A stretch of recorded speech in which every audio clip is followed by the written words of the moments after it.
gastusin sa eskwela ng anak mo. Kasi ano marami. Okay, welcome to my YouTube channel.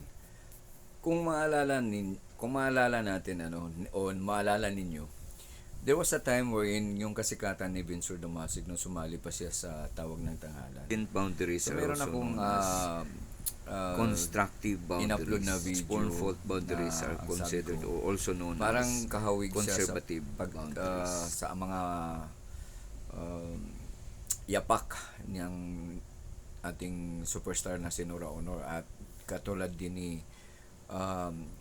Laika Garonod, no? So kasi they all started from from the humble beginnings. Katulad din ito si Vincent Dumasig. Pero sabi ko nga the next superstar in the making, no? Pero parang nagre-research ako, sinusundan ko, tinitingnan ko yung mga performances niya. Parang hindi, sorry kung mga maka-binsor tayo, pero parang hindi niya na-maintain yung kasikatan niya, no? So parang tinitingnan ko ang latest na major performance niya, yung homecoming concert niya. Tapos yun na yung big event na yun, So ipakita ko rin yung mga cut na mga performances niya. Tapos ang latest sometimes yung may sa barangay lang nila, no? So doon siya yung parang ang nag-cover nga lang sa kanya, sa nakita ko lang sa in-upload ng isang nagko-cover sa kanya, no?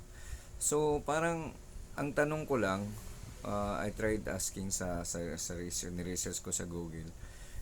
Kasi parang di na siya na parang, or baka may ongoing negotiation sila ni, kasi di ba parang pet naman siya ni, or ibig sabihin parang sa tingin natin parang willing naman siyang tulungan ni Vice Ganda at si Vice Lang tayo sa isipin o sa salubsog na iniinda mo ngayon.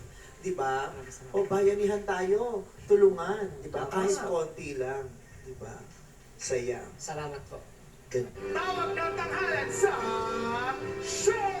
Ganda naman parang pagkakaalam natin, marami siyang hinahawakang mga talent, tulad ni Jackie.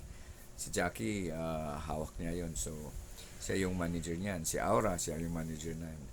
So di lang natin alam, parang wala akong nasagap ng mga update kung bakit parang walang comment na parang may idea tayo tong ano bang pananaw ni Vice Ganda sa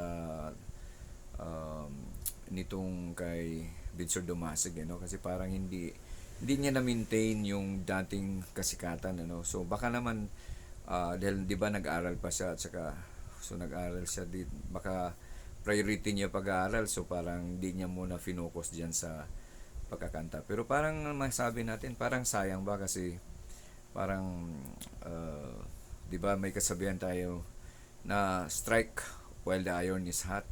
So ibig sabihin, habang sikat ka, habang nandyan yung pagkakataon, nandyan yung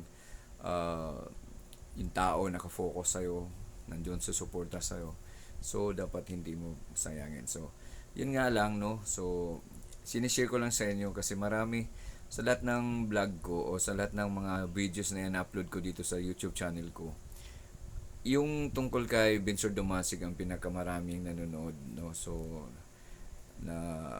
pinakamarami na yon sa videos ko na 9,500 plus na views. So kaya naisipan kong i-update ko sa inyo yung mga gustong makabalita tungkol kay Vincent Dumasig. Wala kayo. Ayan, so hindi ko na patatagalin. Gusto ko lang umawit.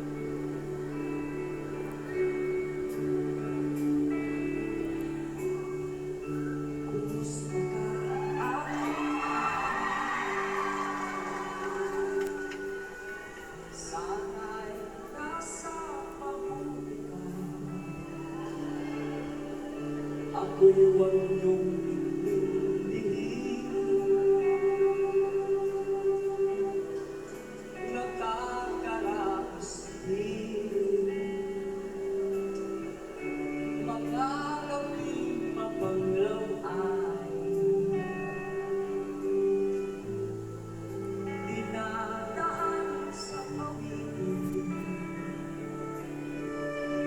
nalulungkot kong damdamin.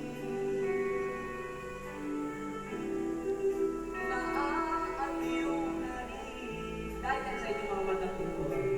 Yun lang, maraming salamat.